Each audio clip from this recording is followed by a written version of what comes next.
नमस्कार, प्रदेश की number 1 debate show में आपका बहुत बहुत स्वागत। मैं हूं आपके साथ संतोष कंकवार।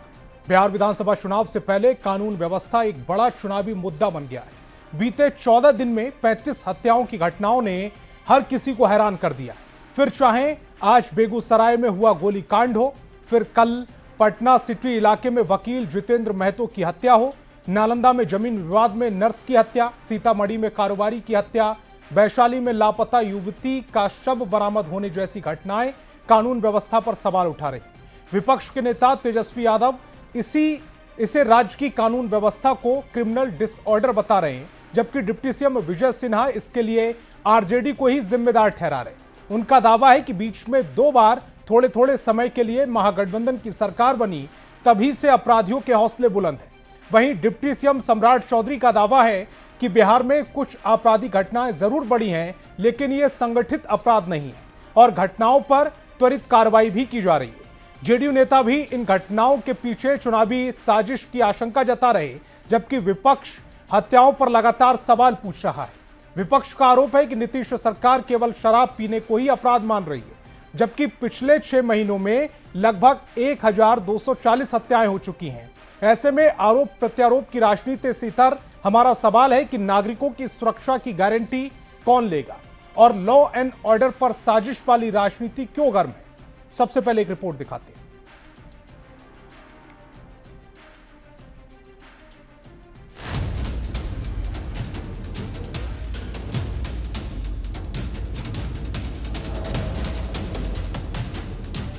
इन 2 तस्वीरों को देखिए, एक पटना की है तो दूसरी पटना से सटे समस्तीपुर की। समस्तीपुर में अपराधियों ने 10 राउंड फायरिंग की, जिसमें एक व्यक्ति घायल हुआ, तो दूसरी ओर पटना में पुलिस के साथ एनकाउंटर में सूरज नाम के अपराधी को गोली लगी। ये दोनों तस्वीरें आज के दिन में बिहार के हालात को बताने के लिए काफी हैं। एक तरफ बदमाश वारदात को अंजाम दे रहे हैं, तो दूसरी ओर पुलिस एनकाउंटर भी कर रही है। लेकिन इन तस्वीरों ने बिहार की सियासत को कुछ ज्यादा ही गर्मा दिया है। और बिहार में अपराधी जो है सम्राट बन चुके हैं और विजय हो चुके हैं। विपक्ष कानून व्यवस्था के मुद्दे पर सरकार को घेरने का कोई मौका नहीं छोड़ रहा, तो दूसरी ओर डिप्टी सीएम विजय कुमार सिन्हा ने आरजेडी पर बहुत बड़ा हमला बोला। विजय सिन्हा ने आरजेडी के लोगों पर बिहार में अराजकता फैलाने का आरोप लगाया है।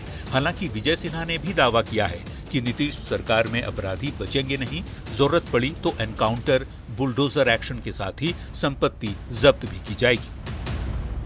अराजकता लाने वाले ये जो राजद के लोग हैं, जंगल राज के लोग हैं, उनके संरक्षण में ये वातावरण बढ़ रहा है, उसको हर हाल में खत्म करने का सरकार का संकल्प है।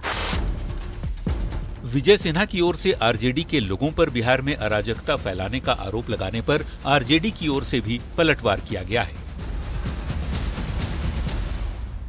वैसे अपराधियों पर कार्रवाई नहीं होना ये स्पष्ट करता है कि कहीं ना कहीं बिहार में आम जनों को अपराधियों के रहम करम पर छोड़ दिया गया है। चुनावी साल है, ऐसे में विपक्ष लॉ एंड ऑर्डर को चुनावी मुद्दा बनाने की कोशिश में है। दूसरी ओर सत्ता पक्ष के नेताओं का मानना है कि हाल के दिनों में हुए कई आपराधिक वारदातों के तार विपक्ष के लोगों के साथ जुड़े हुए हैं। सवाल है कि बिहार में लॉ एंड ऑर्डर पर साजिश वाली राजनीति क्यों गर्म है। न्यूज़ 18 के लिए पटना से शैलेंद्र कुमार, समस्तीपुर से मुकेश कुमार और बेगूसराय से संतोष कुमार के साथ ब्यूरो रिपोर्ट।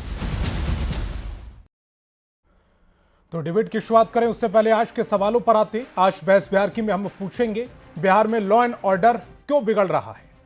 बिहार में लॉ एंड ऑर्डर पर लगातार राजनीति हो रही है। लॉ एंड ऑर्डर बिगड़ क्यों रहा है? बिहार में 14 दिन में 35 हत्याएं कैसे हो गई? बिहार पुलिस क्या कर रही है? किस तरह की कार्यशैली है बिहार पुलिस की? अपराधियों के आगे प्रशासन बेबस क्यों है? 2025 चुनाव पर इसका कितना बड़ा असर, इंपैक्ट होता हुआ दिखेगा? सवाल जवाब का सिलसिला शुरू करें उससे पहले मेहमानों से आपका परिचय करा देते हैं। सत्ता पक्ष से हमारे साथ जेडीयू प्रवक्ता अभिषेक झा और बीजेपी प्रवक्ता कुंतल कृष्ण जी जुड़ रहे हैं, तो वहीं विपक्ष से आरजेडी प्रवक्ता एजाज अहमद और कांग्रेस प्रवक्ता असितनाथ तिवारी जी जुड़ रहे हैं। सभी मेहमानों का बहुत बहुत स्वागत। मेरा पहला सवाल कुंतल कृष्ण जी आपसे, अपराध आपकी सरकार में हो रहे हैं और विजय सिन्हा जिम्मेदार आरजेडी को मान रहे हैं, पूर्व की सरकार को, कैसे? जरा दर्शकों को एक बार समझाइएगा। संतोष जी, देखिए, कोई भी सोसाइटी, कोई भी स्टेट अपराध मुक्त नहीं होता है, कुछ नहीं। 2005 में जब हम लोगों को बिहार मिला, उस वक्त हत्याएं, अपहरण, बलात्कार, लूट, ये सब बड़ी आम बात थी।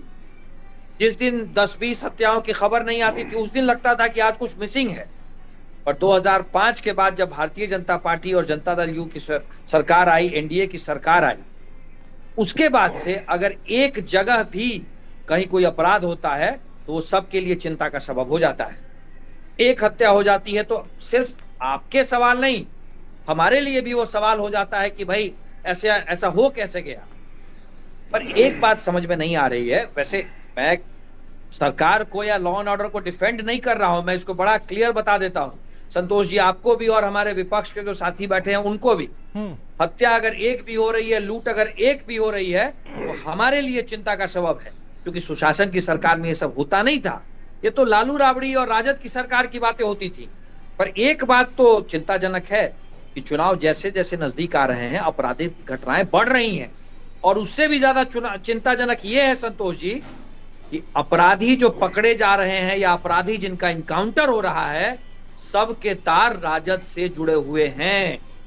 बिहार में जितने अपराधी पकड़े जा रहे हैं, जितने माफिया पकड़े जा रहे हैं, जितने अपराधियों का नाम आ रहा है किसी बड़ी वारदात में, सबके तार राष्ट्रीय जनता दल से जुड़े हुए मिल रहे हैं। कुंतल जी, सबसे बड़ी चिंता का सबब ये हो रहा है हमारे नेता से जुड़े हुए तार हैं। अगर आप ये दावा कर रहे हैं कि आरजेडी से ये तार जुड़े हुए हैं, तो ये तो आपके लिए और सहूलियत वाली बात होगी। चुनाव नजदीक है, आप पर्दाफाश कर दीजिए, आपके लिए बेनिफिट हो जाएगा चुनाव में। संतोष जी, भाजपा और एनडीए के लिए हर चीज राजनीति नहीं है। जो अपराधी हैं उनका इलाज तो हम करेंगे ही करेंगे। अपराधी पकड़े भी जा रहे हैं, और अपराधी अगर भागने की कोशिश कर रहे हैं तो बिहार पुलिस की गोलियां भी चल रही हैं। गोली जरूरी नहीं है कि हर बार पैर में लगे, कभी कभी गोली सिर में भी लग जा रही है। उनका इलाज तो हम कर ही रहे हैं। पर हमारे लिए चिंता का सबब है, बिहार में विपक्ष की पार्टी है राष्ट्रीय जनता दल। तेजस्वी यादव बिहार के नेता विपक्ष हैं, और मैक्सिमम अधिकांश, एक आध दो अपवाद अगर आप छोड़ दें, उसमें भी हम लोगों को जांच करनी पड़ रही है। अधिकांश जो अपराधी हैं, अधिकांश जो माफिया हैं, उन सबके तार राष्ट्रीय जनता दल से जुड़े हुए हैं। इनके तो विधायक हैं जिनके ऊपर संगीन आपराधिक मुकदमे चल रहे हैं। पटना, जहां तेजस्वी यादव रहते हैं, वहां से 5 किलोमीटर की दूरी भी नहीं है, रीतलाल वहां से विधायक हैं। उनके ऊपर पता है कैसे संगीन मामले दर्ज हैं। तेजस्वी यादव को तो कुछ दिखता है नहीं। ये सबके लिए चिंता का सबब है कि बिहार में जितने बड़े अपराधी हैं, सबके तार राष्ट्रीय जनता दल से कैसे जुड़े हुए हैं, सबके गाड़ियों पे लालटेन का झंडा कैसे लगा रहता है। ये तो चिंता की बात है ही ना। एजाज जी बताएंगे कि एजाज जी, आपका भी सवाल है, और उससे पहले मेरा सवाल ये है आपसे, क्या चुनाव नजदीक है इसीलिए अपराध पर राजनीतिकरण हो रहा है? देखिए संतोष जी, हम लोग इन लोगों की तरह नहीं है कि 2005 की तरह रटंतु विद्या सीख करके आए हैं और जंगल राज से भी बदतर स्थिति बना दिए हैं इन लोग। और स्थिति ये है कि आज व्यापारी ने स्पष्ट रूप से कहा कि हमारी सुरक्षा के लिए आप व्यवसायी सुरक्षा आयोग बनाने का काम करें। और वो भी भारतीय जनता पार्टी के नेता जो बड़े बड़े बयानवीर हैं, दोनों डिप्टी सीएम और भाजपा के प्रदेश अध्यक्ष, इन लोगों ने तो प्रवक्ताओं का काम को समाप्त कर दिया है। कुंतल कृष्णन जी को बहस के लिए भेज देते हैं कि लड़ते झगड़ते रहो, लेकिन इन लोगों का एक बाइट भी आप चलाते हैं क्या? ये तीनों बयानवीर नेता ही का बाइट चलता है। और इन लोगों के पास कोई काम तो है नहीं, अपने कर्तव्यों के प्रति ईमानदार है नहीं, अपने विभाग के प्रति ईमानदार है नहीं, बिहार की जनता के प्रति ईमानदार है नहीं। ये लोग बयान देते रहते हैं। मैं पूछना चाहता हूँ, बिहार के डिप्टी सीएम दोनों हैं, दोनों डिप्टी सीएम जिस तरह का बयान दे रहे हैं, उनको जो चिराग पासवान ने सवाल खड़ा किया है, जो भारत सरकार के केंद्रीय मंत्री हैं, जो नरेंद्र मोदी के कैबिनेट के मंत्री हैं, वो नीतीश सरकार पर सीधा हमला करते हैं। उन्होंने नालंदा की हत्या पर क्या कहा कि अपराध चरम सीमा पर है। माननीय मुख्यमंत्री जी का गृह जिला में ऐसी घटना ये स्पष्ट रूप से दर्शाता है कि बिहार में कैसा शासन चल रहा है। सुशासन के नाम पर कहीं ना कहीं अपराधियों का शासन चल रहा है। ये भारत सरकार के मंत्री ही इनकी पोल खोल रहे हैं और स्पष्ट प्रमाणित कर रहे हैं कि बिहार में ये किस तरह का राज स्थापित कर दिए हैं। ये जंगल राज की रटंतु विद्या वाले बताएं कि बिहार में गुंडा राज क्यों चल रहा है, बिहार में महाजंगल राज क्यों चल रहा है, बिहार में लॉ एंड ऑर्डर की स्थिति इस तरह की आ गया है कि अब क्रिमिनल डिसऑर्डर हो गए हैं और स्पष्ट रूप से बिहार में अपराधी सम्राट बन गए हैं और आम लोगों को जिस तरह से प्रताड़ना मिल रही है उससे ऐसा लगता है कि इन लोगों ने आम लोगों के साथ ऐसे अपराधियों के साथ जीने के लिए अभिशप्त कर दिया है और उनको बता दिया है कि यही तुम्हारे लिए विजय है, यही तुम्हारे लिए अजय है। इस तरह की राजनीति चलने वाले जो भारतीय जनता पार्टी के लोग हैं, ये भूंजा पार्टी के साथ मिल करके कहीं ना कहीं बिहार का एजाज जी, जो बंटाधार कर बिहार में अपराधी सम्राट हो गए, विजय हो गए, इस लाइन का मतलब क्या है और किस पर निशाना है? बताने की आवश्यकता नहीं है, ये लाइन बताने की आवश्यकता नहीं है। सबको पता है कि सैया भय कोतवाल तो अब डर काहे का, क्योंकि सत्ता के संरक्षण में अपराधी फल फूल रहे हैं, अपराध बढ़ रहे हैं। कुंतल जी, इसके बाद ले लूंगा रिएक्शन आपका, आप ले लूंगा इसके बाद रिएक्शन जी। और मैं आपको बता दूं, ये बोलते हैं कि संगठित अपराध नहीं हो रहा है। सीवान में क्या हुआ, सामूहिक हत्याकांड हुए कि नहीं हुए? पूर्णिया में क्या हुआ, सामूहिक हत्याकांड हुए कि नहीं हुए? और पटना के पौष इलाके में हत्या होती है और ये अपराधियों को पकड़ने में कितना सक्षम है, ये कहीं ना कहीं स्पष्ट रूप से सामने आ रहा है। सच भी सामने आ रहा है, सच्चाई भी सामने आ रहा है, लेकिन ये लोग सच्चाई नहीं करना चाहते हैं और कहीं ना कहीं शासन और प्रशासन को इन लोगों ने पंगु बना दिया है। कुंतल जी, आप जल्दी से अपनी बात को कंप्लीट कर लीजिएगा, उसके बाद आ रहा हूं मैं। आसिफ जी, आपके पास आ रहा हूं उसके बाद, जल्दी से जी। बिहार में जो सत्ता में बैठे हुए नेता पदाधिकारी हैं, ये मलाई काटने में व्यस्त हैं। ठीक है एजाज जी, आऊंगा आपके पास दोबारा से जी। जल्दी से अपनी बात को रखिए, उसके बाद आराम से। लेकिन मैं पूछना चाहता हूँ आपसे भी और एजाज साहब से भी, बताइएगा 2005 से 2025 तक क्या एक कारोबारी या एक व्यापारिक प्रतिष्ठान को आप जानते हैं जिसने बिहार से पलायन कर दिया ये कहते हुए कि लॉ एंड ऑर्डर की स्थिति खराब है? एक प्रतिष्ठान या एक व्यापारी। आज के दिन में बिहार में 3 लाख करोड़ का इन्वेस्टमेंट हो रहा है। लेकिन एजाज जी, आपको बात बुरी लगेगी पर इतिहास है, 90 से 2005 के बीच में बिहार से 2400 कारखाने आ गए थे। बिहार में तकरीबन 2000 अपराधियों 2000 अपहरण हो गए थे एजाज जी। और जंगल राज हमने नहीं कहा एजाज जी, सुने एजाज जी, संतोष जी, अगर आप मेरी आवाज सुन रहे हैं तो इनसे पूछेंगे। जंगल राज हमने नहीं कहा, जंगल राज तो हाईकोर्ट के माननीय न्यायाधीश ने कहा था। आज भी पटना हाईकोर्ट वही है, आज भी पटना हाईकोर्ट वही है। एजाज जी अपने समय पर, एजाज जी अपने समय पर, ठीक है। हाईकोर्ट या सभ्य समाज की तरफ से एक बार उंगली उठनी चाहिए, एक बार भी उंगली नहीं उठती है संतोष जी। ठीक है आसिफ जी, एक महत्वपूर्ण सवाल एजाज जी, जब सत्ता में थे, आरजेडी जब सत्ता में थी, 120 नरसंहार हुए, 120 नरसंहार। और मुझे एजाज जी बता दें कि क्या किसी नरसंहार में किसी व्यक्ति को उम्र कैद की सजा हुई? किसी व्यक्ति को फांसी हुई? एजाज जी आप बताएं, क्योंकि नरसंहार ठीक है आसिफ जी, अपहरण करने वाले आसिफ जी, सरकार का दावा है, सरकार ये मान रही है कि क्राइम पिछले कुछ समय से बढ़ा है, लेकिन उनका दावा है कि कार्रवाई भी हो रही है सरकार की ओर से। जिस पूर्णिया का जिक्र अभी एजाज जी कर रहे थे, डायन होने के शक में जिन 5 लोगों की हत्या की गई थी, उस मामले में 3 की गिरफ्तारी भी हुई है। देखिए, कुंतल कृष्णा जी ने एक बात कही कि कोई भी घटना हो तो अपराधी के तार राजद से जुड़ते हैं, और आपने जब उनसे पूछा कि किससे तार जुड़ते हैं तो वो गोल गोल घुमा के निकल गए। मैं बता देता हूं कुंतल भाई किससे तार जुड़ते हैं। सीतामढ़ी में एक कारोबारी की हत्या हुई और हत्या के 1 दिन पहले कारोबारी ने बाजाप्ता सोशल मीडिया पर अपने 3.5 मिनट का वीडियो डाला और 3.5 मिनट के वीडियो में उसने 4 नाम बताए कि ये 4 लोग मेरी हत्या करवा सकते हैं। मुझे सूचना है कि इन लोगों ने सुपारी दी है, जिला एडमिनिस्ट्रेशन को, पुलिस विभाग के लोगों को भी उन्होंने टैग किया। खैर, रक्षा उनकी नहीं हुई, अगले दिन मारे गए। और उसमें 2 महत्वपूर्ण नाम ये साबित करेंगे कि तार किससे जुड़ते हैं। जिन 4 लोगों के नाम उस कारोबारी ने लिए थे, उसमें बीजेपी के पूर्व एमएलसी प्रत्याशी, बजाता विधान परिषद का चुनाव बीजेपी के टिकट पर लड़ा देवेंद्र शाह, और लोक जनशक्ति पार्टी आर, जिसके नेता चिराग जी हैं, उनके विधानसभा बेलसंड से विधानसभा प्रत्याशी नसीर अहमद के नाम हैं। हम सिर्फ घुमा के नहीं कह रहे हैं कि फलना आतंकवादी का तो संबंध अमित शाह से है और जब पूछ दिया जाए कैसे है तो भाग जाएंगे। प्रमाण के साथ बता रहे हैं कि भाजपा का एमएलसी उम्मीदवार और एलजेपी-आर का एमएलए उम्मीदवार हत्याकांड का मुख्य आरोपी है। कारोबारी ने हत्या के एक दिन पहले सार्वजनिक रूप से बता दिया था कि ये लोग मेरी हत्या करवा सकते हैं। तो ये साबित होता है कि हत्यारों के तार किनसे जुड़ रहे हैं। मैं कोई घुमा के जलेबी जैसी बात नहीं कहूंगा।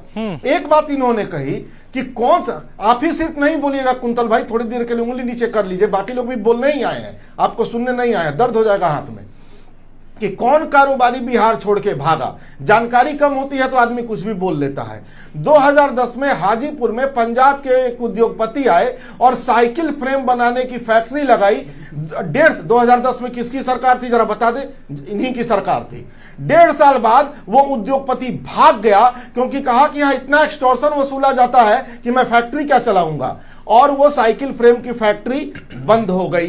बाद में वो जमीनों में भी बिक गई। बहुत उदाहरण के साथ मैं चीजें कहूंगा। तो अब मसला ये है कि क्राइम का पटना बिहार की राजधानी है, और संतोष जी आप भी जब से इस चैनल पे बैठ रहे हैं, कोई एक दिन बताइए जिस दिन पटना में हत्या ना होती हो। एक हत्या तो निश्चित है, एक से अधिक 3-4 जो हो जाए, लेकिन एक हत्या तो राजधानी पटना में होनी ही होनी है। इतने बड़े राज्य का आंकड़ा अलग है, सिर्फ राजधानी की बात कर रहा हूं, एक हत्या रोज होती है।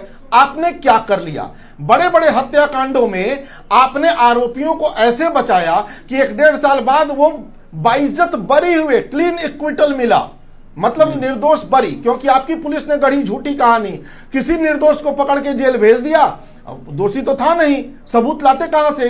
तत्काल लोगों का गुस्सा शांत हुआ, 1.5 साल बाद वो आदमी निकल जा रहा है। तो अपराधियों को भी ये पता है कि अगर हम किसी को मार भी दें तो हमारा कुछ नहीं बिगड़ेगा, पकड़ा जाएगा कोई और, 1.5 साल बाद वो भी निकल ही आएगा। ये स्थिति इस सूबे की हो गई है।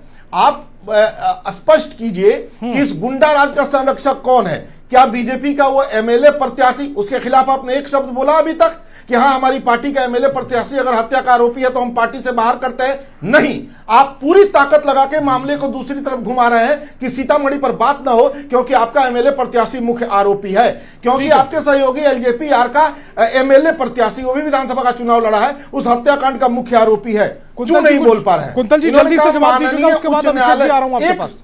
जी थोड़ा सा समय और संतोष दे दीजिए। ठीक है, एक बात इन्होंने कही कि माननीय उच्च न्यायालय ने जंगल राज कहा था। इलाहाबाद हाई कोर्ट की लखनऊ बेंच ने योगी सरकार को भी जंगल राज की संज्ञा दी थी। क्या भाजपा का कोई एक नेता इसे दोहराता है? वहां अगर ईमानदार है तो कहिए यूपी में जंगल राज है, हाई कोर्ट ने कहा है। असीत भाई जवाब देना पड़ेगा ना, आप जहाँ बैठे हैं। तथ्यों के साथ बात करता हूँ, तथ्यों के साथ बात करता हूँ, झूठ परसना मेरी आदत नहीं है। दानापुर के विधायक का नाम है रीतलाल यादव। तथ्यों के साथ बात करता हूँ, तथ्यों के साथ। वो संत है क्या? फैक्ट रख दिया ना, हत्यारा कौन है बता दिया, फैक्ट्री कब बंद हुई ये भी बता दिया। असीत भाई, रीतलाल यादव दानापुर से राजद का विधायक है, क्या कभी उसके सत्संग में आप गए हैं? कौन है? पटना के निवासी है? नहीं, मैं तो देवेंद्र शाह के भी सत्संग में नहीं गया हूँ, और ना ही वो एलजेपी का जो नसीर अहमद है उसके सत्संग में भी नहीं गया। सुनिए रशीद भाई, सुनिए, देवेंद्र शाह जो भाजपा का एमएलसी उम्मीदवार था उसके सत्संग में भी नहीं गया। लेकिन असीत भाई, अरे आपको जानकारी नहीं, इसमें मेरी गलती है, जानना चाहिए, बिहार के रहने वाले हैं। और A1 उन दोनों की फैक्ट्रियां बिहार में चल रही हैं। आप जब सरकार में थे 2000 से 2005, जब आपके 22 मंत्री थे, 1 रुपए का इन्वेस्टमेंट नहीं आया था। राजद की सरकार में इन्वेस्टमेंट खत्म हो गई थी, 2000 फैक्ट्रियां बंद हुई थी। 3 लाख करोड़ का इन्वेस्टमेंट अभी है। विश्वास नहीं हो तो नीतीश मिश्रा करके टाइप कीजिए गूगल पे, पता चल जाएगा। ठीक है, कर लीजिए 2022 में अभिषेक जी को स्क्रीन पर लेकर आए। एजाज जी, इसके बाद आऊंगा ना आपके पास, प्लीज। इनको पता ही नहीं है कि पटना के इंडस्ट्रियल एरिया में अशोक पेपर मिल लगा था जो इनके शासनकाल में बंद हुआ। अभिषेक जी, अशोक पेपर मिल कब लगा था, पूछिए जरा इनसे। 2005 से पहले की बात करें, 90 से 2005। एजाज जी अपने समय पर, कुंतल जी अपने समय पर। अभिषेक जी से सवाल है मेरा, बाकी सभी मेहमान प्लीज। 2025 में क्या स्थिति है ये बताइए ना अभिषेक जी, 2022, 2023, 2024 के SCRB का डेटा है, हर 3 घंटे में 1 हत्या हो रही बिहार में। तो इसको लेकर तो सवाल आपसे ही पूछेंगे। हम किसी भी सवाल का जवाब देने से पीछे हटने की बात नहीं करते हैं, ना जवाबदेही से पीछे हटने की बात करते हैं। लंबे समय से नीतीश कुमार जी के नेतृत्व में सरकार चल रही है। सरकार की प्रशासन की जवाबदेही है लॉ एंड ऑर्डर को मेंटेन करना, और उस दिशा में एकदम काम हो रहे हैं। आप तथ्यों पर ही अगर बात करेंगे तो जो 1990 से लेकर 2005 तक का शासन इनका था, उस वक्त 67,000 से अधिक हत्याएं हुई, यानी 4203 के आसपास हत्याएं प्रति वर्ष, और उस वक्त पॉपुलेशन भी कम थी। हमारे शासनकाल की अगर आप बात करें तो 3073 के आसपास प्रति वर्ष हत्याएं हुई हैं। जो डेटा है उसके हिसाब से हत्याएं कहीं भी होती है, किसी की भी होती है, संतोष जी, हमारे लिए अति दुर्भाग्यपूर्ण है, और हम उस पर राजनीति नहीं करते हैं। जहां हमारी जवाबदेही, हम काम करते हैं। लेकिन जब ये लोग आईना दिखाने लगते हैं और ये लोग अपनी राजनीति चमकाने लगते हैं, तब इनको माकूल जवाब देना जरूरी हो जाता है। यूं तो हम नहीं मानते हैं संतोष जी, किसी भी अपराधी की कोई जाति होती है, कोई धर्म, ये लोग इससे अपने आप को ऊपर मानते हैं और ये अपराध करते हैं, और कानून भी इनको किसी जाति और धर्म के चश्मे से नहीं देखता है। हाल के दिनों में जिस तरह का पैटर्न देखने को मिला है, जो अपराधी पकड़े गए हैं और जिस तरह से संरक्षण इनकी तरफ से मिलता रहा है, वो एक बड़ा प्रश्नवाचक चिन्ह है। आपको वो भी दौर याद होगा जब सत्ता संपोषित, सत्ता संरक्षित अपराध होते थे, और ये हम नहीं कह रहे हैं, खुद तेजस्वी जी के मामा ने बताया था कि किस तरह से सीएम हाउस से मैनिपुलेशन होती थी और किस तरह से सत्ता संरक्षित अपराध हुआ करते थे। अब चले आते हैं, बड़े भाई असितनाथ तिवारी जी बैठे हुए हैं, इन्होंने सीतामढ़ी की चर्चा की। हालांकि उस जिले से मेरा बहुत लगाव है, मैं इनकी जानकारी को थोड़ा और दुरुस्त कर देता हूं। जिस व्यक्ति की हत्या हुई है उस व्यक्ति पर भी कई पुलिस केसेस रहे और उस व्यक्ति को भी जेल जाना पड़ा, और दूसरी बात कि उस व्यक्ति ने 4 नहीं 7 लोगों के नाम लिए थे जी। अब हाँ, मैं उर्फ पुट्टू खान, और महसौल चौक के इलाके में उसकी जो गोली मारकर हत्या हुई, उसमें क्या है कि उसने 7 लोगों के नाम लिए थे। 2 लोगों के नाम तो इन्होंने पिक कर लिए। इनको वो सहूलियत से लगा कि भाई किसी के तार अगर बीजेपी से जुड़ रहे हैं और किसी के तार अगर एलजेपी से जुड़ रहे हैं तो उसको ले लो, हाईलाइट करो। 5 में से किसी का नाम राजद कांग्रेस से जुड़े, बता दीजिए। हाँ, मैं बता तो रहा हूं। बाकी जो लोग थे उन सब के ताल्लुकात राष्ट्रीय जनता दल से ही हैं, और इस एंगल पर भी तफ्तीश हो रही लगातार। हम लोग दाऊद इब्राहिम के संबंध अमित शाह से है, मैं कह रहा हूं। जब प्रमाण नहीं देना है, कुछ भी बोल लेना है तो बोल लेना है। दाऊद इब्राहिम के तार अमित शाह से जुड़ा है। लश्कर-ए-तैयबा को नरेंद्र मोदी फंडिंग करते हैं। जब कुछ भी बोलना तो कुछ भी बोलना। आपने कैसे कह दिया कि 4 लोगों के नाम लिए? क्योंकि उस नाम ने कैसे कह दिया कि 4 लोगों के नाम लिए? 7 लोगों के नाम लिए, आपने 4 क्यों कहा? उस 5 के 4 क्यों कहा? राजद के किस नेता ने जुड़ा है? झूठ मत बोलिए, प्रमाणित कीजिए। मैंने प्रमाणित किया कि भाजपा का एमएलसी उम्मीदवार उसमें शामिल है, एलजेपी का एमएलए उम्मीदवार शामिल है। सच नहीं बन जाएगा। कनेक्शन है, प्रमाणित हम कीजिए। इसको उजागर कर तो अमित शाह के तार दाऊद इब्राहिम से जुड़े हैं, बात खत्म। कह देना है, क्या जाता है? कह दीजिए ना। नरेंद्र मोदी लश्कर-ए-तैयबा को फंड करते हैं, कह देना है, कह दीजिए। जब झूठ बोलना ही आप लोग बैठे, मैं तो प्रमाण के साथ कह रहा हूँ। क्या आप ये कहेंगे कि देवेंद्र साहब बीजेपी से चुनाव नहीं लड़ेंगे? इस समय आप कहेंगे असित जी, एक मिनट सभी मेहमान प्लीज। असित जी, जब आपने अपनी बात रखी थी उस समय अभिषेक जी ने सुना। अब जब आपका टर्न आएगा आप अपने आरोप लगाइएगा प्लीज। नहीं, मैं ये बता दें कि देवेंद्र साहब बीजेपी से चुनाव नहीं लड़ा था। मौका देंगे तो मैं एक बात बताऊंगा। वो हत्यारा बीजेपी उम्मीदवार आगे कुछ कहना चाह रहे हैं, आगे भी मैं बोलूं संतोष जी या नहीं बोलूं? जी अभिषेक जी, मैं बोलूं या नहीं बोलूं? बिल्कुल आपका टर्न है, आप बोलिए। अच्छा, एक बात बताइए, मैं तो यहाँ डिबेट में आके बैठ चुका था। देखिए, मैं डिबेट में आकर बैठ चुका था। इन्होंने पहले मिस इन्फॉर्मेशन दिया, 7 के बदले 4 लोगों के नाम कहे, फिर 2 लोगों को पिक किया। पिक करने के बाद देखिए, किसी भी अपराधी का जो ताल्लुक है किसी पॉलिटिकल पार्टी से हो सकता है, किसी नेता के साथ तस्वीर हो सकती है। हम तो कह रहे हैं तस्वीर नहीं, चुनाव लड़ा है भाई।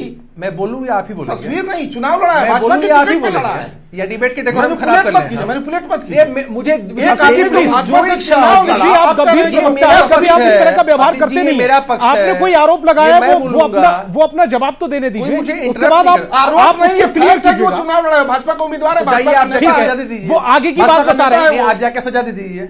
सजा तो उसको होगी। देखिए, बचकानी बात नीतीश जी नहीं लाख बचाए, मुझे नीतीश जी लगता जा है- रहे हैं और अच्छा हत्यारे जी, बचाए उसके हैं। बाद आप अपनी बात को संतोष जी, रखिएगा ना, मुझे लगता है मैं कि दूंगा मौका डिबेट का आपको। डेकोरम मेंटेन, डिबेट का decorum quintal maintain Krishna ji ने होना जब भी चाहिए। अपनी मैं बात आपको रखने एक के लिए simple बोला उदाहरण तो उन्होंने बताता उंगली उठाई ना, मैंने मौका दिया, 2 बार मौका दिया उन्हें। आपको दूंगा इसके बाद मौका, अरे जल्दी हो से गया, विषय। चलिए डिबेट को आगे बढ़ाइए। अब जी। पढ़ाइए मत, यूनिवर्सिटी में क्लास करने लेने नहीं आए हैं दिन। 7 लोगों के नाम इन्होंने ना बोल करके 4 लोगों का मिस इन्फॉर्मेशन दिया।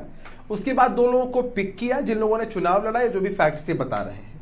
हमने कहा कि इसके अलावा 5 लोग थे, और हम ऐसे ही नहीं बोलते हैं, हम एक्साइटमेंट में नहीं बोलते हैं कि किसी के बारे में सुन लिया और फटाक से किसी पर आरोप लगा दें। एकदम तफ्तीश हो रही है, वहां के स्थानीय प्रशासन से हम संपर्क में हैं और हम पूरी तरीके से आश्वस्त हैं कि वो एकदम बम फूटना है, आना ही है, तब असित जी के पास जवाब नहीं होगा। अब आप इसी को समझ लीजिए, अभी के आचरण समझ लीजिए। जब असित जी बोल रहे थे, हमारे गठबंधन, हमारे घटक दलों पर आरोप लगा रहे थे, मैं पूरे इत्मीनान से सुन रहा था क्योंकि हमारे अंदर धैर्य है। लेकिन जैसे ही मैंने बोलना शुरू किया, एकदम बौखला गए और एकदम चढ़ बैठे मुझ पर कि ऐसा क्यों बोल रहे हैं, वैसा क्यों बोल रहे हैं, तथ्य पे आ जाते हैं। बेचैन क्यों हो रहे हैं? कहानी मत सुनिए, कहीं फैक्ट रखिए, एक चोर भी की गाड़ी में फैक्ट तिनका तो नहीं है? एक भी फैक्ट कहीं रखिए आपको ना। ये डर तो नहीं है? कोई एक नाम बताइए जिसका राजद से, कांग्रेस से संबंध नहीं है कि ये उल्टा मुझ पे न पड़ जाए। किसी एक मर्डरर का नाम बताइए ना जिसका नाम राजद कांग्रेस से जुड़ा हो। हमने तो फैक्ट के साथ रखा, भाजपा उम्मीदवार उसमें शामिल है। आप कैसे कह सकते हैं कि 7 लोगों के नाम अगर आए हैं, LJP उम्मीदवार आपने उसमें तफ्तीश कर शामिल ली है है कि मर्डर है? उसने कहा ना जिसकी अरे हत्या हुई, एक अरे- दिन पहले वीडियो में बता दिया था कि ये लोग मेरी हत्या एक काम करवाएंगे। करिए, वही आप तो ही पूछे जज कि बन जाइए, आप बाकी ही के SP जो बन 5 जाइए, नाम आप थे, जब उनका हाल जिक्र बन क्यों जाइए। नहीं तो आपको हम अरे सुप्रीम कोर्ट किसको मान छोड़ लेंगे, आप देते जो हैं? कहते हैं हम मान हम लें। किसी असित को जी, नहीं छोड़ने वाले हैं। बाकी 5 का नाम क्यों नहीं लिया था आपने? होंगे,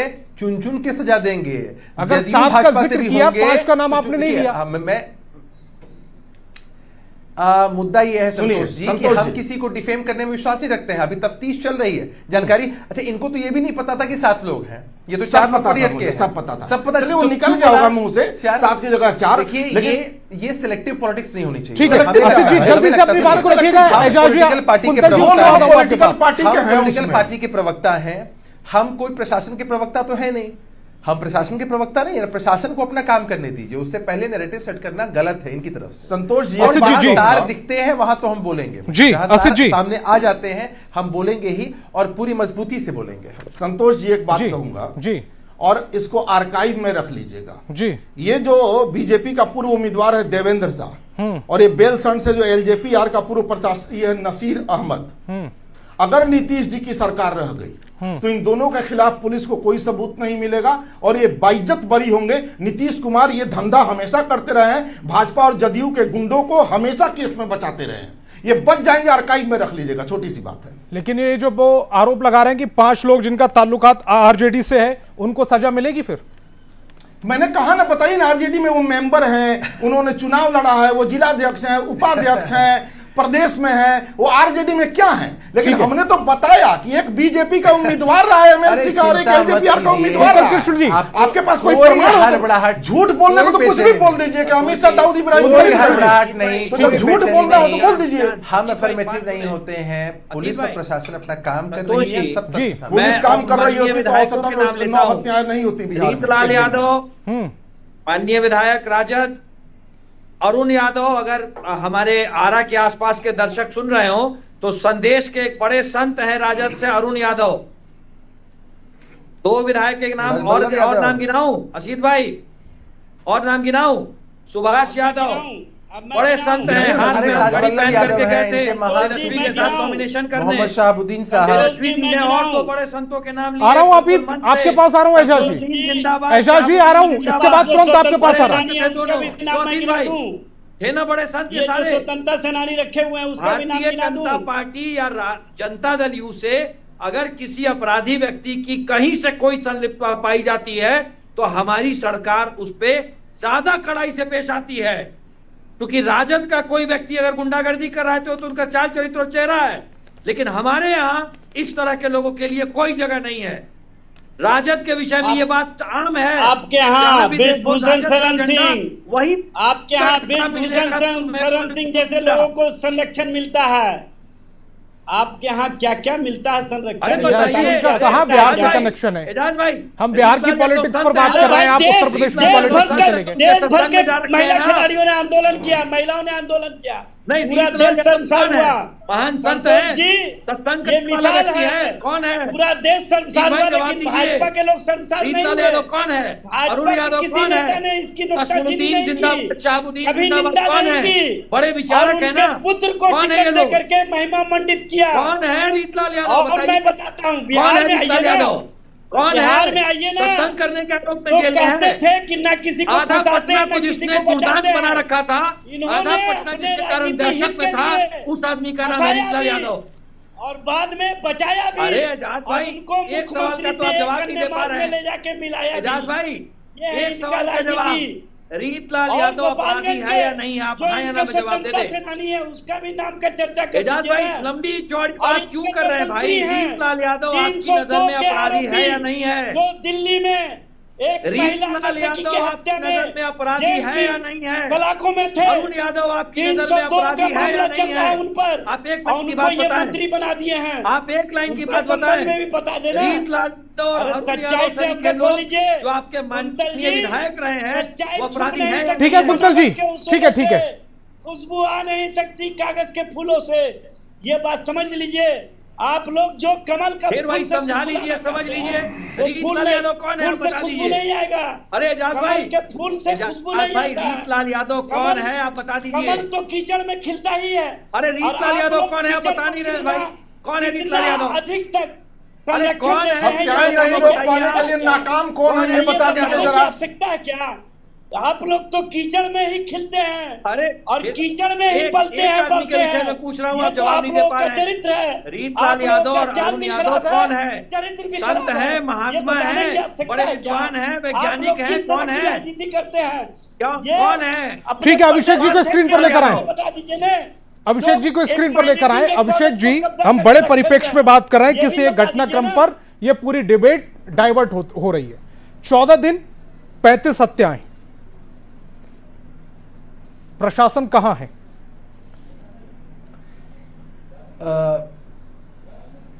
एकदम हम मानते हैं कि हत्याएं कहीं भी हैं, किसी की भी हैं, चाहे कोई बड़े पैसे वाला व्यक्ति हो या एक साधारण इंसान हो, कोई भी हत्या दुर्भाग्यपूर्ण है और सचमुच हमारे लिए चुनौती के रूप में है।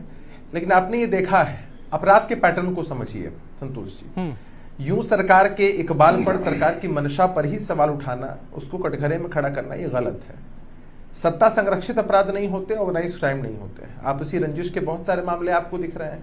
इसके बावजूद प्रशासनिक लापरवाही जहां होती है, वहां भी हम अद्यतन कार्रवाई सुनिश्चित करते हैं। और आज भी मैंने आपको बताया है कि जिस तरह से बिहार का पॉपुलेशन, एजाज जी प्लीज, तरह से बिहार का पॉपुलेशन इतना बढ़ चुका है। जो सवाल खड़ा किया आपके इकबाल पर, आपके सुशासनिक सरकार पर, इन्हीं से बुलवाइए ना पूरी डिबेट में। एजाज जी अभी आपने अपने पॉइंट्स रखे ना। एजाज जी अभी आपने अपने पॉइंट्स रखे, मैं दोबारा से आऊंगा।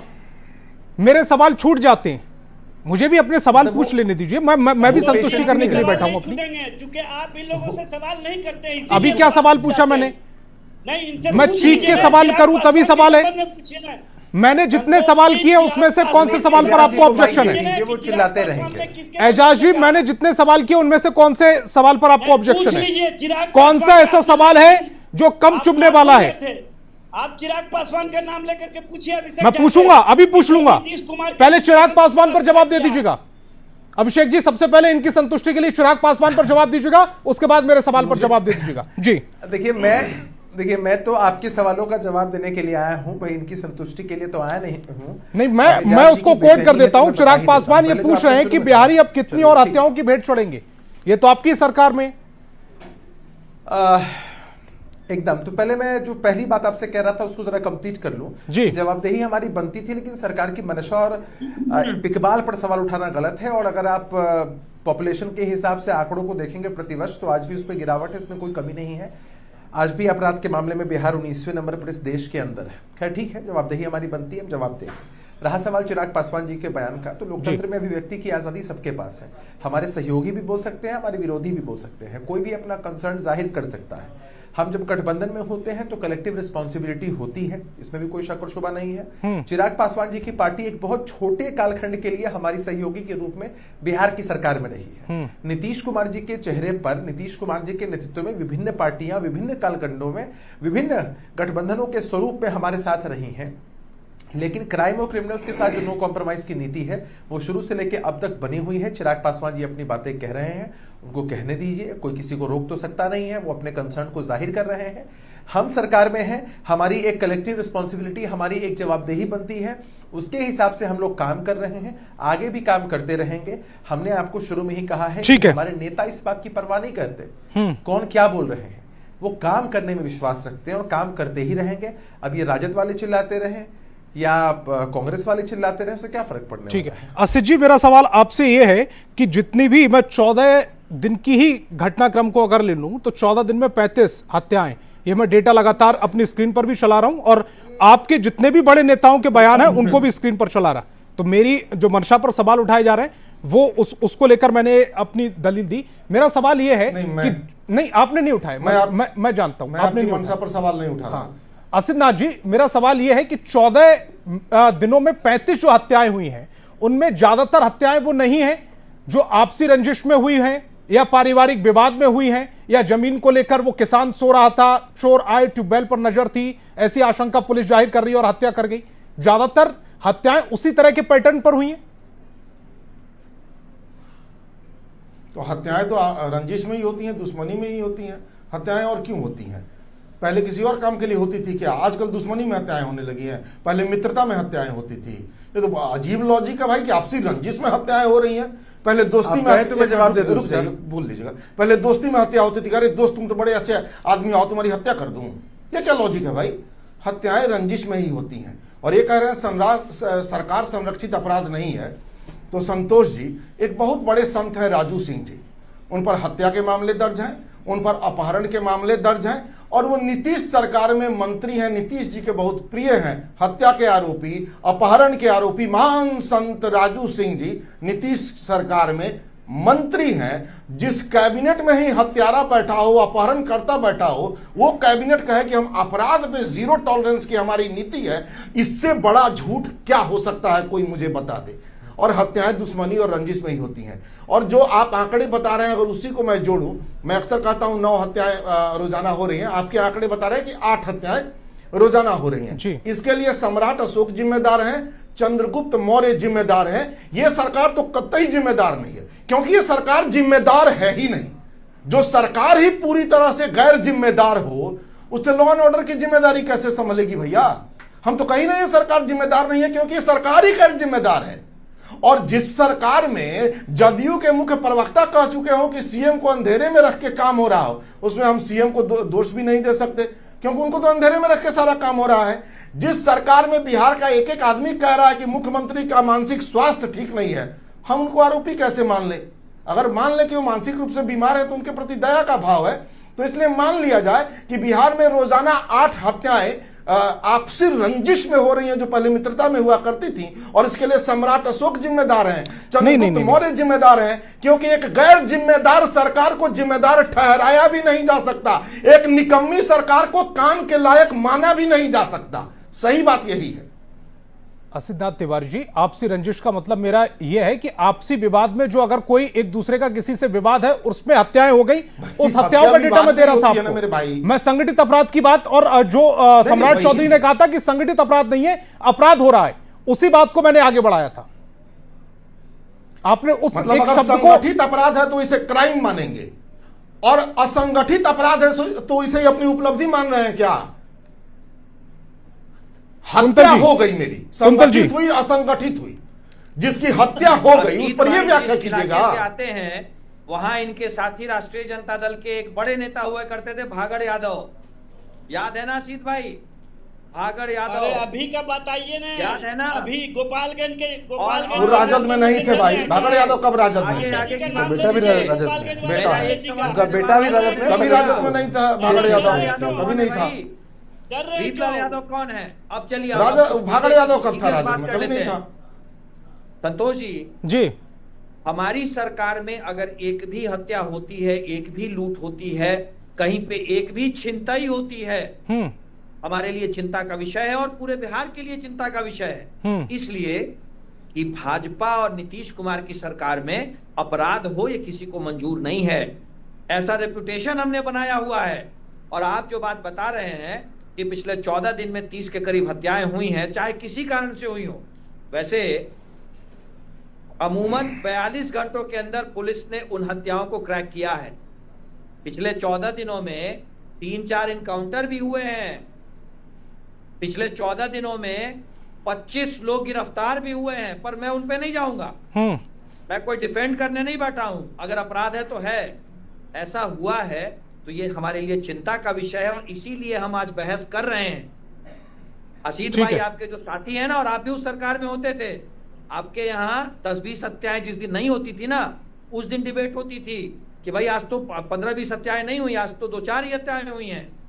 ये अंतर है आपकी सरकार। एजाज जी कीजिए भाई, बिहार इससे ज्यादा बुरे दौर में कभी नहीं था। संतोष जी, इतना झूठ मत परोसिए। बात आपने की, चिराग पासवान जी की बात आपने की, हम लोगों के साथी हैं, एनडीए के सहयोगी हैं और उनका चिंतित होना लाजमी है, क्योंकि एनडीए की सरकार में अपराध पे कोई तरह की मरम्मत नहीं होनी है। एजाज जी, जो आप जानना चाह रहे थे वो उन्होंने बताया कि वो चिंतित है और लोकतंत्र में चिंता जाहिर करना कोई अपराध नहीं है। मैं नहीं कह रहा हूं, बीजेपी प्रवक्ता ने कहा। जी, किस बात के लिए चिंतित भाजपा के प्रवक्ता कह रहे हैं किस बात के लिए? शांति कायम हो गई, इससे चिंतित है क्या? होना लाजमी है। लेकिन जनता दल यू के प्रवक्ता क्या कह रहे हैं कि चिराग पासवान जी जो चिंता कर रहे हैं वो हमारे साथ बहुत दिनों से नहीं है, इसलिए उनके चिंता का हम कोई वैल्यू नहीं देते हैं। इसका मतलब है कि भाजपा प्रायोजित बयान दिलवाए जा रहे हैं चिराग पासवान से, और कहीं ना कहीं चिराग पासवान माध्यम बने हुए हैं भारतीय जनता पार्टी बेचारे पॉलिटिक्स में परेशान है एजाज जी के ऊपर ऐसा पॉलिटिक्स में परेशान, ताकि नीतीश जी के लोग डगमगा जाए और कहे कि अब हम भाजपा के नेतृत्व में चुनाव लड़ेंगे। ये है इनकी रणनीति। इसी कारण से इस तरह की बातें हो रही हैं।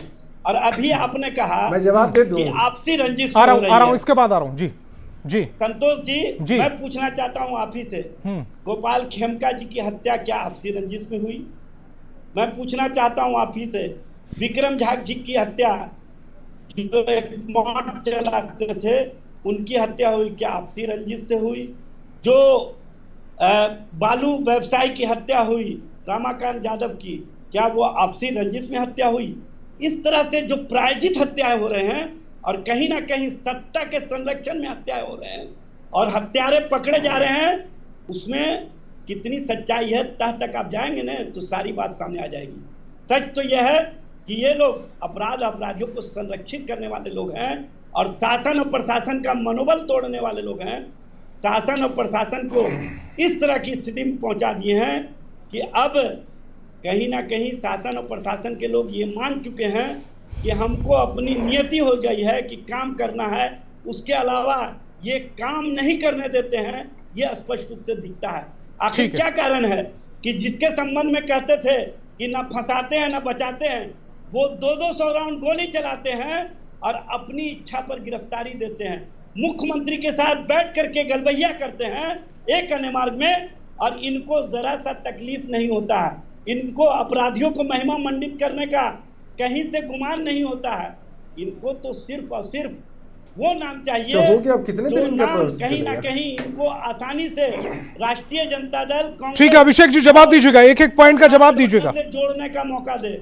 इस तरह की राजनीति नहीं चलती है। अपराध ऐसा है के मामले में ये जात खोजते हैं और जात खोजने वाले शांत कराइए। अपराधियों पर एजाज नहीं कर जी सकते हैं। शायद ये भूल जाते हैं कि हम लॉ एंड ऑर्डर के मुद्दे पर डिबेट कर रहे हैं। तथ्य रखिए, फैक्ट्स रखिए, कारण रखिए, विश्लेषण रखिए, तो शायद बात समझ में आती है। ये उसमें पॉलिटिकल एंगल तलाशने लग जाते हैं। एजाज जी की खासियत ये है कि ये इसमें पॉलिटिकल एंगल तलाशने लग जाते हैं। आप इनको शांत कराएंगे या डिबेट ऐसे ही चलता रहेगा? बताइए। हो गए, शांत हो गए, वो शांत है। चलिए, तो एजाज जी के लिए महत्वपूर्ण था पॉलिटिकल एंगल। उन्होंने लोजपा से जुड़ा हुआ सवाल पूछा, हमने उसका जवाब दिया। उसके बाद वो दूसरे पॉलिटिकल एंगल में घुस जाते हैं। दूसरे पॉलिटिकल एंगल में उनके लिए महत्वपूर्ण ये था कि भाजपा की साजिश क्या थी, लोजपा की साजिश क्या है, कौन मुख्यमंत्री बनेंगे, किसकी छवि धूमिल हो रही है। अरे एजाज जी, आप तो हमारे साथ रहे हैं, आप इस बात से भली भांति अवगत हैं कि नीतीश कुमार जी इस राजनीति के लिए जरूरी भी हैं और कई बार आप जैसे लोगों के लिए मजबूरी भी बन जाते हैं। तो नीतीश कुमार जी की प्रासंगिकता बिहार के लोग, बिहार का आम जनमानस वही तय करता है। तो आपके हिसाब से ये बातें हो सकती हैं, आप इसके पॉलिटिकल नैरेटिव में जा सकते हैं, लेकिन हमारे लिए लॉ एंड ऑर्डर का जो मुद्दा है वो एकदम एक मजबूत स्टेट सब्जेक्ट है और सरकार इसके लिए बहुत अलर्ट है। आपने देखा कि कुछ समय पहले मुख्यमंत्री आवास में भी पुलिस के वरीय पदाधिकारियों के साथ मुख्यमंत्री जी की एक बैठक हुई और उसमें भी सख्त दिशा निर्देश यही दिए गए हैं कि जो भी पुलिस के पदाधिकारी बेहतर तरीके से काम नहीं कर पाएंगे, उनकी पुलिसिंग में कंप्लेंट आएगी तो वो नप जाएंगे। और इसके भी कई उदाहरण आपने देखे हैं और मैं बहुत जवाबदेही के साथ कह रहा हूं। असित नाथ तिवारी जी आरोप लगा रहे थे या यहाँ एजाज साहब लगा रहे हैं आरोप। हमारे लिए अपराधी की आज भी कोई जाति, कोई धर्म, कोई पार्टी विशेष से हम उसका ताल्लुक नहीं मानते हैं। अगर किसी भी सूरत में किसी भी पॉलिटिकल पार्टी, किसी भी हमारी भी पॉलिटिकल पार्टी से अगर किसी अपराधी का, आपराधिक तत्व का गाहे बगाहे कोई संबंध उजागर होता है, हम उस पर कठोरतम कार्रवाई करेंगे, क्योंकि अपराधी सिर्फ अपराधी है, वो किसी पॉलिटिकल पार्टी का हम उसको मेंबर नहीं मानते हैं। ट्रेंड जब नेगेटिव आता है, पॉलिटिकल पार्टियों से संरक्षण मिलता है, तो हम उस पर सवाल उठाते हैं। हम उस गलत ट्रेंड पर, उस खतरनाक ट्रेंड पर सवाल उठाते हैं कि किसी नेता का, किसी पॉलिटिकल पार्टी का, किसी सरकार का, किसी बड़ी पार्टी का अगर संरक्षण मिलता है, ये बहुत ही गलत है, ऐसा नहीं होना चाहिए। ये नकारात्मकता फैलाता है और राजनीति तो होती रहेगी। एजाज जी के लिए राजनीति जरूरी है और हमारे लिए लॉ एंड ऑर्डर को मेंटेन करना जरूरी है। ठीक है। असित नाथ तिवारी जी, अभी डिप्टी सीएम विजय सिन्हा ने कहा है कि अब जो भी अपराधी इस तरह की घटनाओं को अंजाम दे रहे हैं, उनका ना सिर्फ एनकाउंटर होगा बल्कि बुलडोजर कार्रवाई भी होगी।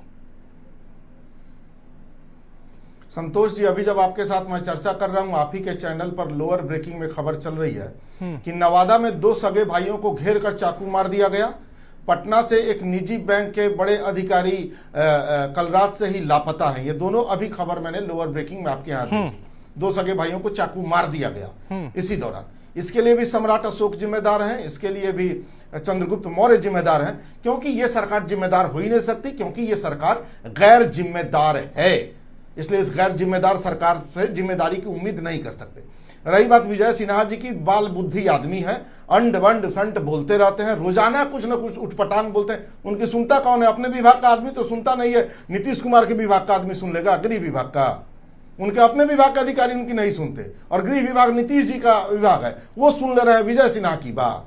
कैमरा देख के कुछ भी बोल देना है तो उनकी बात छोड़ दीजिए विजय सिन्हा जी की। एक आम नारा संतोष जी बिहार के गांव में चल रहा है। ये 7-8 दिन पहले हमने सुना, एक पासवान की बस्ती थी, वहां लोगों ने कहा कि गांजा चीलम की सरकार अब नहीं चुनेगा बिहार। अब ये नारा चल रहा है बिहार में। तो अपराध को संरक्षण, आप बताइए, मैं तभी से देख रहा हूं, आपने भी देखा होगा, सत्ता पक्ष के दोनों प्रवक्ता आपराधिक घटनाओं को डिफेंड कर रहे हैं, इस मजबूती से डिफेंड कर रहे हैं कि जैसे आपराधिक घटनाएं होना बहुत जरूरी है। 8-10 मर्डर तो होने ही चाहिए, और 8-10 हो तो अच्छी बात। तो जब सरकार, मुस्कुराना देखिए दोनों का, मैं जवाब देता हूं। 8-10 लोग जिस बिहार में रोज मारे जा रहे हैं, वह सत्ता पक्ष के दोनों प्रवक्ता मुस्कुरा के इन हत्याओं को डिफेंड कर रहे हैं। लिया है कि हम भ्रामक बातें ही करेंगे। तो जहां सत्ता पक्ष हत्याओं को डिफेंड करेगा, वहां हत्याएं ही होंगी, और किसी चीज की आप उम्मीद नहीं कर सकते। और फिर कहूंगा कि सरकार जिम्मेदार नहीं है, क्योंकि ये सरकार ही गैर जिम्मेदारों की सरकार है। ठीक है, अभिषेक जी रिएक्ट कीजिएगा। हमने दर्शकों के सामने हम सब लोग हैं और हम तो जनता की अदालत में रहने वाले लोग। किसी भी एंगल से आपको नहीं लगा होगा संतोष जी कि हम किसी को भी डिफेंड करने के चक्कर में कभी भी रहते हैं। हम जानते हैं कि विश्व का कोई भी कोना अपराध मुक्त नहीं है। आपराधिक घटनाएं घटती हैं, सरकारें बदलती बनती रहती हैं, लेकिन आपराधिक घटनाएं होना बहुत दुर्भाग्यपूर्ण है, और जिस पर बीतती है वो इसका दंश समझ सकता है। असित जी एक काबिल प्रवक्ता है, अगर वो हमारी तरफ अभी होते, जैसे पहले इनका साथ हमको मिलता था, तो हमें लगता है कि हमसे बेहतर ये सरकार के पक्ष को आपके सामने प्रस्तुत कर रहे होते। लेकिन हम इनकी मजबूरी को समझ सकते हैं कि राष्ट्रीय जनता दल के काल को भी हमारे काल से बेहतर बताना इनके लिए अंतर्मन से कितना दर्दनाक होगा। इन्होंने भी एक लंबा सार्वजनिक जीवन जिया है और चीज़ों को देखा समझा है, तो ये भी जानते हैं कि उस समय का दंश लोगों के लिए कितना पीड़ादायक था, और लोग उसकी चर्चा भी करते हैं तो एकदम डर से कांप उठते हैं। खैर, वो तो एक खराब शासन था, जनता ने बदला है, जनता ने हमको मौका दिया है, तो हम जनता की अपेक्षाओं के अनुरूप काम कर रहे हैं। और मैं अभी भी आपको पूरी जवाबदेही से कहता हूं, एक एक आपराधिक घटना निश्चित रूप से हमारे लिए चुनौती के रूप में है, और मन बहुत द्रवित होता है, व्यथित होता है कि भाई इस तरह की घटना क्यों घटती है। ठीक है, थोड़ा जल्दी से देखते हैं कुंतल जी, इसके बाद आ रहा हूं, उसके बाद आऊंगा एजाज जी। कोई एंगल नहीं होता है इसमें, कोई स्पेसिफिक, कोई सिलेक्टिव, कोई स्पेसिफिक एंगल नहीं होता है। हम कार्रवाई करने में भरोसा रखते हैं। कुंतल जी, आप कुछ कहना चाह रहे हैं बहुत देर से जी। संतोष जी, मैं विपक्ष को एक बात बड़े स्पष्ट शब्दों में बता देना चाहता हूं। आज के दिन में सरकार इनकाउंटर करने के मूड में है। अगर भागोगे अपराध करके तो इनकाउंटर होगा, सरेंडर कर दोगे तो स्पीडी ट्रायल के लिए तैयार रहो। जहां की भी घटना हो, पटना की घटना हुई, अपराधी पकड़ा गया, भागने की कोशिश हुई, इनकाउंटर हो गया। मलमलिया की घटना हुई, 8 से 9 अपराधी गिरफ्त में है, मुख्य आरोपी सरेंडर कर चुका है। पूर्णिया की घटना हुई, 72 घंटों के अंदर गिरफ्तारी हुई, स्पीडी ट्रायल चलाने की तैयारी है। अब एक सीरियस नोट पे मेरा विपक्ष से, खास करके आरजेडी से मेरी एक विनती ही समझ लें, भाई लॉ एंड ऑर्डर के मुद्दे पे सरकार का साथ दें और इन अपराधियों को संरक्षण देना बंद करें।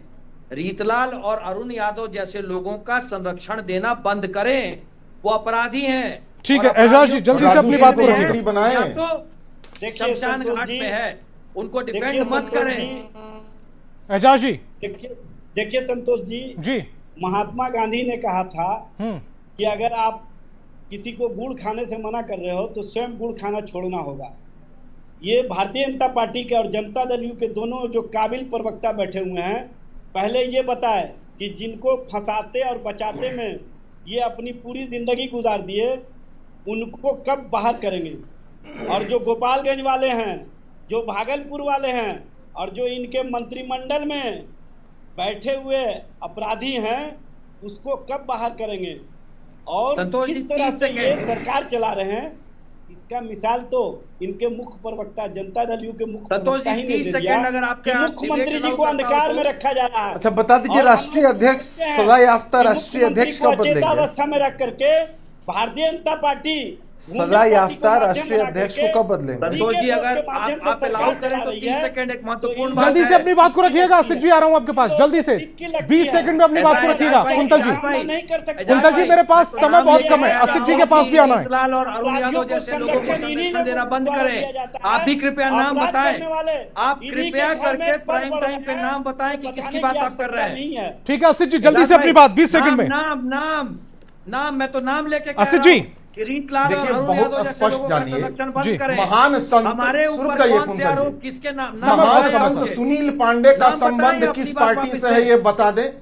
ब्रह्मेश्वर मुखिया हत्याकांड के मुख्य आरोपी हुलास पांडे का संबंध किस पार्टी से है ये बता दें। ठीक है, मेरे पास समय की कमी है, इस डिबेट को यही रोकना पड़ेगा। तमाम मेहमान मेरे साथ जुड़े, आपका बहुत बहुत शुक्रिया। और बहस बिहार की में फिलहाल इतना ही।